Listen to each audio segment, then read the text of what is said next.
Bienvenido a un nuevo episodio de Talk O'Clock. En esta ocasión nos están acompañando Mariliu de Burgos y Alfredo Escalón de Fisherman. Ellos nos estarán hablando acerca de educación financiera, cómo poder ahorrar, tips de cómo empezar a proyectarte hasta el futuro. Y bueno, nos estarán dando demasiadas informaciones importantes para que tú puedas empezar a ahorrar y a pensar en cómo poder ahorrar para tu futuro y cómo poder manejar tus finanzas desde el día cero.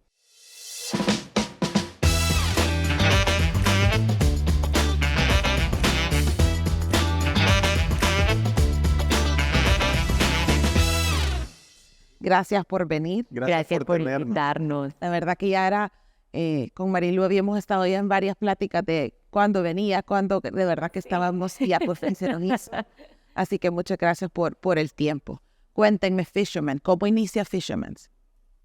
Fíjate que empezamos en el 2008, yo pegué una quebrada de terror, ¿verdad? Y toda la gente piensa que la libertad financiera viene de generar dinero y en realidad tiene que ver más con entender cuál es la relación correcta que tenés que tener con el dinero. Yo tuve la oportunidad de darme cuenta que en realidad el éxito financiero es la consecuencia de un montón de buenas y pequeñas decisiones basadas en buenos principios y buenos valores. Y la gente cree que tiene que ver con generar un montón de dinero. Entonces, pasando por esa quiebra, de verdad saqué una maestría en todas esas temas del dinero, y ahí me logré dar cuenta y hacer un método para poder no ayudarte a generar dinero, aunque es importante, sino a entender cuál es la relación que tenés que tener con el dinero y cómo manejarlo para poder tener libertad financiera, ¿verdad? Y la libertad financiera es cuando vos podés tener suficiente dinero sin trabajar para cubrir tus necesidades de vida, ¿verdad? Para que vos puedas agarrar tu tiempo y poder hacer con él lo que querrás. ¿Y cómo llegaste tú? Fíjate que yo llegué hace como 12, 13 años. Trabajaba antes en banca de personas, en un banco, colocando tarjetas de crédito, créditos personales, refinanciamientos. Y creo que fue una gran escuela para darme cuenta el daño que la deuda de consumo le puede hacer a las familias cuando no la manejan bien, cuando hay niveles de endeudamiento que se meten ya con tus necesidades básicas, qué tan estresado y qué tan frustrado te puedes sentir cuando has hecho un mal manejo de tus finanzas. Y entonces empezamos lanzando un programa que se llama Bienestar Financiero, que es llevar educación financiera a las empresas por medio de Fisherman. Y antes el único encargado de dar educación financiera era el mismo banco. Muchas veces el mismo banco lo hacían siempre a su beneficio. Es que hay un conflicto de intereses, ¿verdad? Tú querés colocar productos de consumo y muchas veces nosotros lo que queremos es que las personas manejen un presupuesto, que empiecen a ahorrar, que se alejen de las deudas de consumo y que empiecen a sentir el progreso o el beneficio de ser una persona productiva, que es tú entras a trabajar en una empresa y si tú haces las cosas bien, deberías de avanzar económicamente durante la trayectoria de tu vida laboral. Enfocándonos un poquito en jóvenes, que es lo que el tema del día de ahora, ¿cómo puede empezar un joven? ¿Por dónde debe empezar un joven o alguien que está en su primer trabajo? ¿Qué es lo primero que debe de hacer? Porque obviamente lo platicábamos anteriormente, uno empieza a generar ingresos y uno se emociona, uno quiere te compras, ir a comer, y de repente te das cuenta y se te olvidó ahorrar. ¿Cuáles serían los pasos o los primeros pasos que ustedes les recomendarían a los jóvenes seguir? Fíjate que nosotros tenemos algo súper claro, que son 4 etapas en la vida financiera de las personas. Y estas 4 etapas son que entre tu primer trabajo y 35 años de edad, la oportunidad que tú tenés es una oportunidad de generar capital. La mayoría de jóvenes se pierde esa ventana porque en esa época de tu vida tú tenés pocas responsabilidades y tenés ya ingresos. Entonces, si tú empezás a tener la conciencia de que ahorrar para tener capital va a tener un impacto grande en las siguientes etapas de tu vida, en realidad eso te enfocara. Pero como no hay educación financiera, la gente no lo sabe. La segunda etapa es cuando tú ya tenés hijos, te casás, formalizás y empezás a tener un montón de gastos y querés que ese capital te esté ayudando a generar dinero para poder sobrevivir esa etapa a donde normalmente los gastos crecen más rápido que los ingresos. Cuando tus hijos se casan y se van de tu casa, ¿verdad? Que se gradúan de la universidad, que es una etapa como entre los 50 y los 65 años, tú ya puedes agarrar ese capital e invertirlo, y si querés renta fija para retirarte o si querés crecer tu capital, lo puedes hacer. Y la última etapa es la protección del patrimonio para que pueda pasar de una generación a la otra. Entonces, lo primero que yo le diría a los jóvenes es, tenés que entender en qué etapa de tu vida estás y cuál debería ser el objetivo de esa etapa. Y una vez tú entendés eso, creo que lo primero que tenés que hacer es, nosotros siempre decimos que la piedra angular de la libertad financiera es manejar un presupuesto y aprenderlo a cerrar, ¿verdad? O sea, un presupuesto es una herramienta que le dice al dinero cómo se debe comportar y no lo que normalmente pasa, que al final del mes volteaste a ver a preguntar qué se hizo. Sí. ¿Verdad? ¿Sabes? Yo también le agregara que yo creo que todo el mundo tiene que conocerse un poquito. Hay personas que se les da un poco más fácil ser estructurados y ahorrar, y hay otras personas que es súper fácil, somos gastones y espíritu libre, y te cuesta un poco más medirte en no hacer gastos impulsivos y en tomar decisiones que pueden afectar tu finanza. Yo creo que uno es conocerse y ponerse límites, porque es fácil cuando tú tenés información poder poner límites, y obviamente siempre requieren un sacrificio, no es que van a pasar mágicamente. Y lo otro es que yo creo que todos los jóvenes tienen que tener conciencia de qué es lo que han aprendido en su hogar, porque ¿Qué han visto? ¿Cuál ha sido el patrón que han...? Cabal, porque un montón de tu comportamiento hacia el dinero viene de la experiencia que tú has tenido en tu hogar, cómo se comportaban tus papás, qué pensaban sobre el ahorro, qué pensaban sobre la deuda, qué pensaban sobre generar ingresos. Claro, sí, a través de la educación y de tener conciencia de por qué. Es que cuando reconoces los patrones y vos ves el comportamiento y entendés cuál es la consecuencia, de verdad, eso es lo que necesitas para de verdad hacer un cambio en tu vida. Sí, y ¿sabes por qué lo digo? Porque si tú logras reconocer, como en mi casa tienen un resultado malo con respecto al dinero. Siempre vivíamos de mes a mes, o mis papás están quebrados, o siempre hemos tenido problemas financieros en la casa, y de repente empezás a reconocer todo eso, también empezás a reconocer cuáles son los comportamientos que han llevado a eso, como hay un montón de malas decisiones que llevan a tener ese resultado. Entonces, tú puedes aprender de los dos lugares, puedes aprender de los hogares que tienen éxito financiero, y también puedes aprender cuáles son los errores que se cometen en los hogares donde hay fracaso financiero. Es como aprender de un mentor o de un antimentor. Los dos te van a dar un mensaje. Quizás la clave es que los logres identificar y que los empeces a aplicar. ¿Cuál creen ustedes que son los errores más comunes de la gente que está empezando? Yo creo que tal vez lo medio mencionabas, a tener un sueldo, a empezar a trabajar. ¿Cuáles serían esos errores que ustedes de repente en su experiencia han visto? Porque yo entiendo que ustedes también van a universidades, obviamente ustedes también tienen el canal en la radio con la prensa gráfica, y obviamente van a empresas. Dentro de su experiencia, y también la gente que llega a sus oficinas y les cuentan toda su situación, ¿cuáles los errores más fáciles que puedes caer? Mira, en los jóvenes el principal es que creen que el tiempo no les afecta. Y la harina del pastel de la riqueza es el tiempo, no es el dinero. Entonces, o sea, $1 ahorrado ahorita al 5%, a la edad de tu retiro tiene el potencial de convertirse en $88. $1 a los 40 años se puede convertir en 37, y $1 a los 50 se convierte en 13.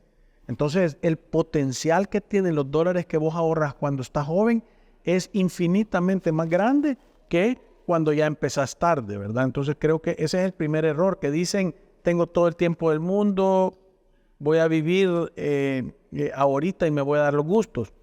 Entonces están bombardeados a creer que la felicidad viene de lo que tenés y no de lo que sos. Entonces andás en una competencia de tener el último celular y el último reloj y el iPad y la compu y De el repente carro. te dicen, aprovecha ahorita que no estás casado, aprovecha ahorita que no tienes hijos, ahorita viaja o ahorita cómprate el carro.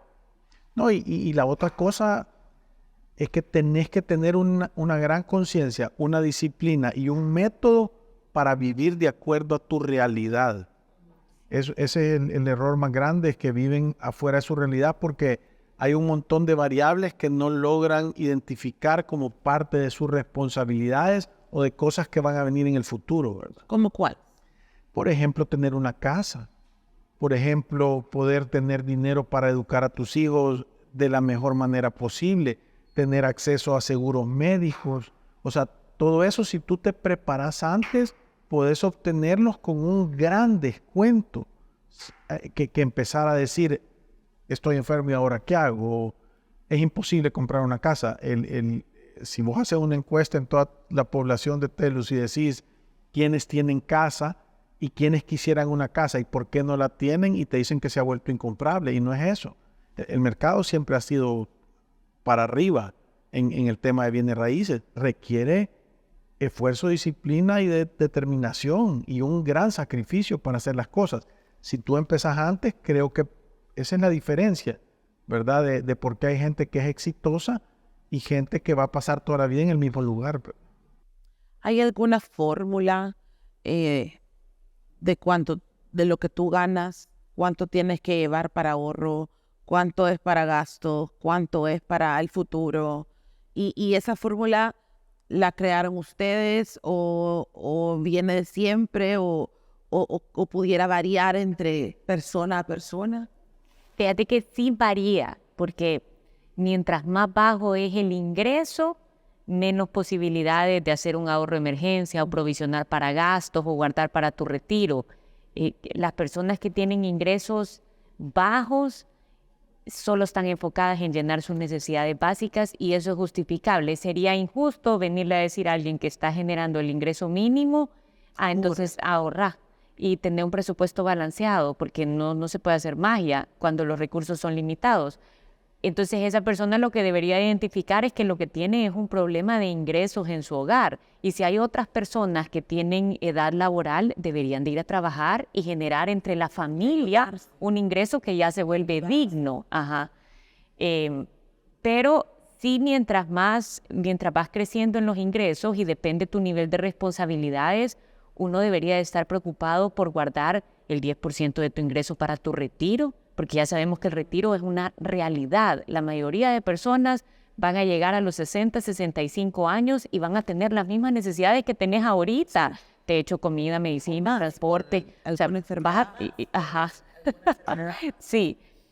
Después deberías de provisionar para los gastos que no son mensuales un 10%. Eso es guardar para la matrícula del colegio de tus hijos, para el cambio de las llantas si tenés un carro, para el mantenimiento de una casa si es que tenés una casa. Hay un montón de gastos que no son mensuales, pero que igual los tenés que tomar en cuenta.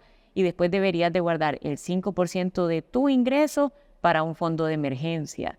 Entonces eso te va dejando con un presupuesto en donde el 25% de lo que tú estás ganando ya está comprometido en otras cosas, ¿verdad? Y te queda con este 75% llenar este montón de necesidades y deseos. Y entonces empezás a poner límites necesarios. Lo que no puedes decir es, entonces no voy a guardar nada para mi retiro porque me lo estoy gastando en entretenimiento o porque me lo estoy gastando en comprarme ropa o en cualquier otra cosa, porque esa es la mala administración. No te das cuenta en ese momento, pero tú solito te estás poniendo una factura que vas a tener que pagar más adelante. O sea, todas las malas decisiones traen una consecuencia. Lo que pasa es que un montón de veces no es inmediata. Sí, ahora también existe esto que se llama, nosotros le decimos la fórmula de la vacuna que cura la pobreza, que la gente la tiene que tener en la cabeza. Tenés que generar. O sea, es imposible que vos creas que vas a lograr tus sueños sentado. tenés que administrar tus recursos, siempre viviendo por debajo de tu capacidad de ingresos. Eso es manejar el presupuesto. Y lo que logras ahorrar y te sobran, lo tenés que invertir para que te genere dinero, para que un día tus ahorros y tus inversiones te generen suficiente dinero para pagar tus gastos de vida. Entonces tenés libertad financiera. Y todo el mundo debería tener un plan de cuándo lo va a lograr, ¿verdad? Entonces, si vos tenés un marco de los porcentajes de tu ingreso y tenés esa estrategia de cuándo vas a llegar, o sea, tenés el triple de posibilidades de cumplir tus sueños y tus metas que alguien que no lo hace.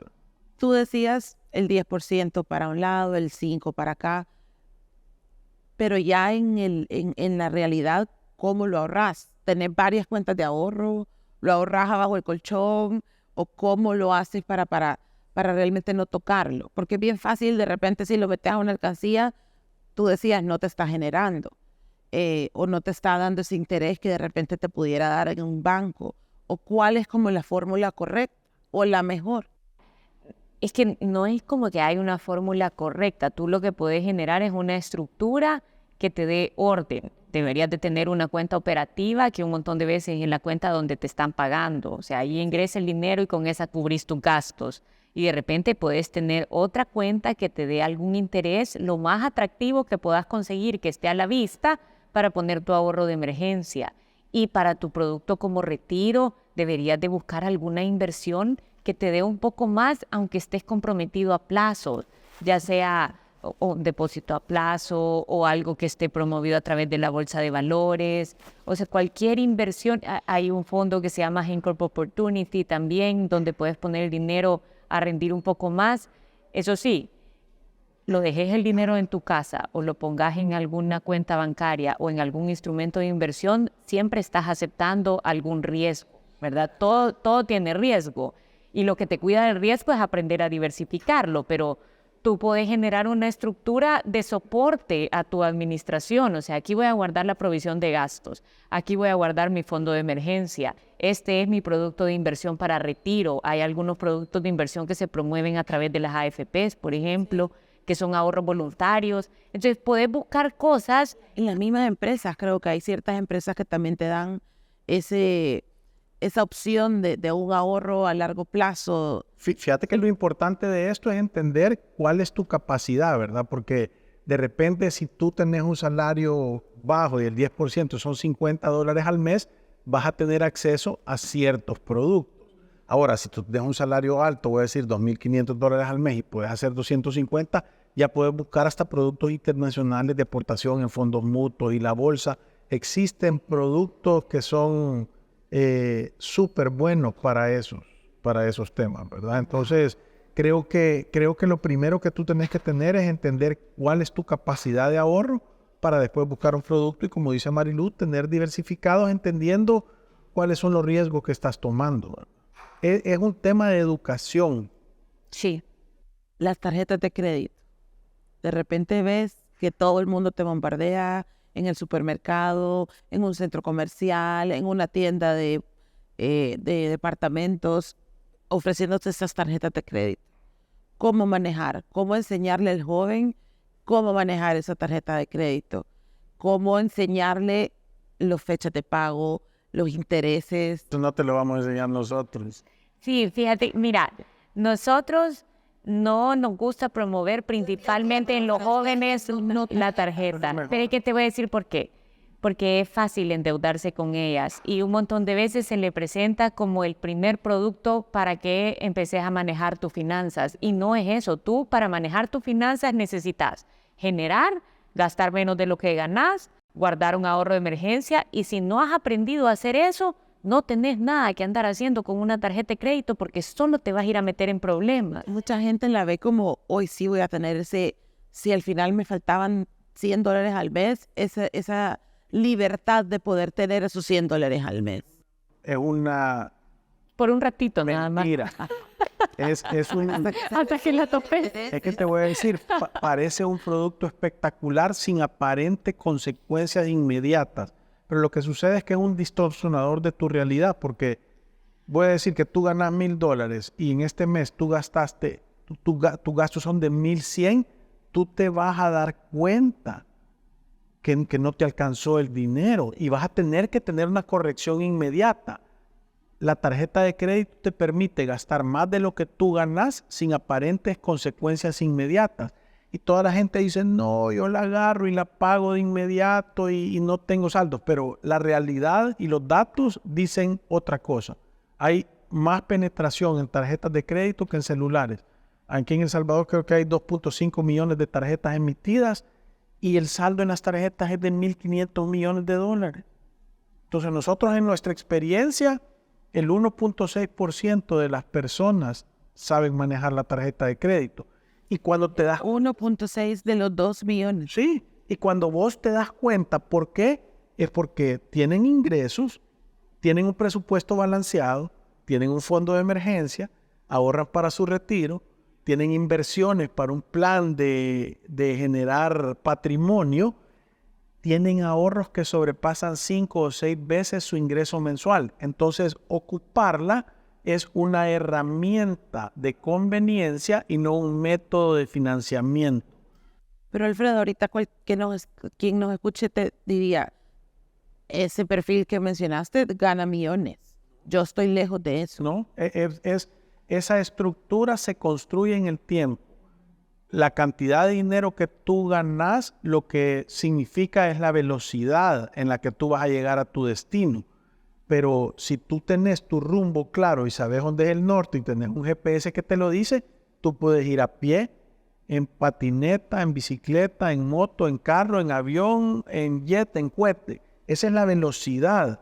Pero si tú tenés claro que tenés que gastar menos de lo que ganás, si tenés que ahorrar y que lo que ahorrás lo invertís, tarde o temprano vas a llegar a tener libertad financiera. O sea, si vos gastás $1 menos de lo que tú ganás, es cuestión de tiempo para que seas millonario. Y si tú gastás $1 más de lo que tú ganás, es cuestión de tiempo para que estés quebrado. Sí. Y yo creo que lo otro es, si tú no tenés cuidado con la tarjeta de crédito, estás expuesto a pagar 2 o 3 veces lo que realmente cuestan las cosas.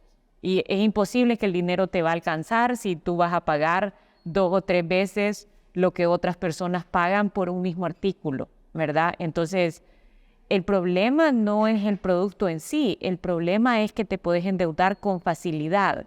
Y ¿sabes? El otro peligro... Sí, el otro peligro es que tú podés, con la tarjeta de crédito, endeudarte sin ni siquiera tener tiempo para meditar tu compra, sino que puede ser en base a emoción. Yo le digo a todo el mundo, puedes andar un domingo sin intención de endeudarte y estar a las 6 de la tarde en tu casa con una máquina de ejercicio a saber a cuántas cuotas. ¿Me entendés? Te permite en base a emoción tomar una decisión. Entonces, si ya la tenés, creo que la conciencia que se debería de generar es tener un gran cuidado, porque no hay tarjeta de crédito con tasa buena. Las tarjetas premium de tarjetas de crédito tienen tasas del 27% o más. Y las tarjetas clásicas tienen tasas de interés del 60%, lo que significa que por cada $1 que tú estés prestando ahí, estás dispuesto a pagar en un año 1.60.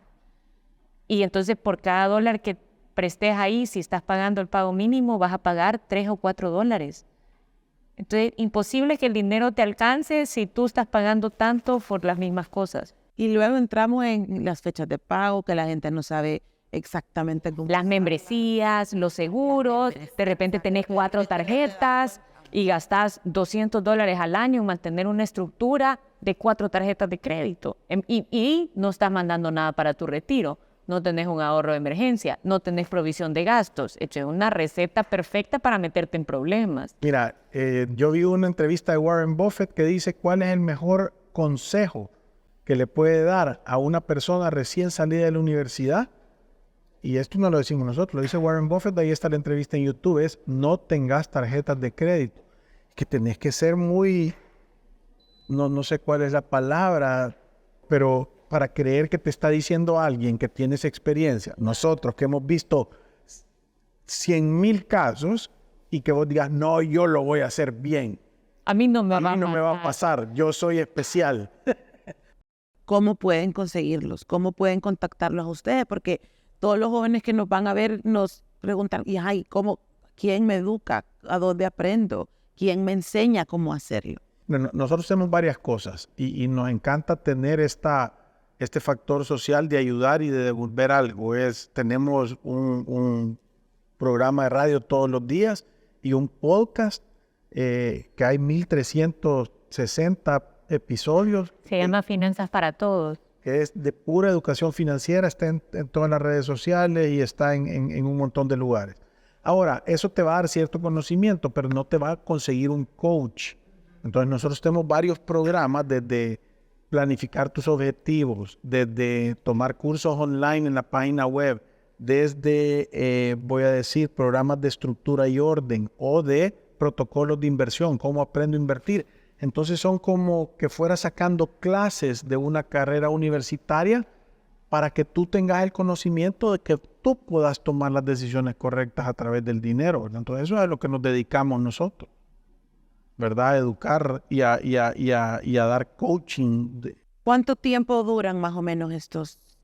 Mira, los cursos de e-learning tienen herramientas digitales y tienen 3 horas de contenido. Hay uno para eliminar las deudas y hay otro para ordenar las finanzas. Tenemos asesorías personalizadas que son en nuestra oficina, que nos pueden contactar. El teléfono es 7802-4368 y ahí pueden escribir y van a sentarse con un asesor que te toma datos y te da ya recomendaciones de acuerdo a tu caso. Bueno, ahorita vamos a dejar también sus redes sociales, el teléfono que nos diste para que los puedan contactar. Y la verdad que aquí pudiéramos continuar con el tema y creo que cada persona tiene un mundo y la situación de cada uno es distinta y la idea es poder encontrar y buscar esa ayuda en un momento oportuno. Como tú decís, no esperar a ahorita no, cuando me case, cuando esté vieja, cuando mis hijos se vayan, es ya. Porque de repente, como tú decís, la vida te pasa esa factura y decís, ¿por qué no lo hice antes? No, a mí me gusta que la gente haga el ejercicio y que diga, desde el día que empecé a trabajar hasta el día de hoy, cuánto dinero ha pasado por mis manos y cuánto dinero me ha quedado. Ay, no, qué susto. ¿Verdad? Porque ahí te das cuenta, o sea, cuando vos haces eso, te preguntás y decís, si yo te tuviera que contratar de gerente para administrar mi dinero, ¿te volviera a contratar o no? Entonces hay que hacer algo, Y lo lindo de esto, yo siempre lo digo, la educación financiera o tener un plan, una planificación financiera personal o empezar en este reto de revolucionar tu vida financiera, es inclusivo y no exclusivo. O sea, es para todo el mundo. Lo que pasa es que hay condiciones. Tenés que estar dispuesto a hacer sacrificio, a tener disciplina y determinación. Y eso te quería decir, que creo que también uno, al uno empezarlo a hacer y al uno tener eso en tu día a día, le vas enseñando a tus hijos. Y instantáneamente, como hablábamos al principio, si probablemente en nuestra familia nuestros papás no lo hicieron, no lo aprendimos, poder nosotros mostrarle y empezarles a enseñar el tema del ahorro a los hijos y que también ellos empiecen pensando en el valor del dinero, en cómo ahorrar, en cómo, en mi caso tengo 2 chiquitos y siempre están pendientes, tienen una alcancía y todas las semanas van y meten y cuánto tengo, todavía no pueden tener cuenta de banco que ellos manejen, pero sí el enseñarles que no se, en lugar de tal, a mí me gusta decirles hay que ser inteligentes a la hora de gastar, que de repente él puede querer un par de zapatos y lo puedes conseguir igual a otro precio o en otro lugar, en un más barato, y de repente cuando le vas enseñando y él dice, wow, conseguí lo mismo, mucho más barato, hasta ellos se asombran de lo que, exacto. Sí. Bueno, muchas gracias de verdad por venir, gracias a ti por invitarnos. Así que bueno, muchas gracias por sintonizarnos y ver este nuevo episodio. Si quieren más información, aquí vamos a dejar toda la información de Marilu y Alfredo y también de la empresa Fisherman para que los puedan contactar. Y mil gracias por acompañarnos.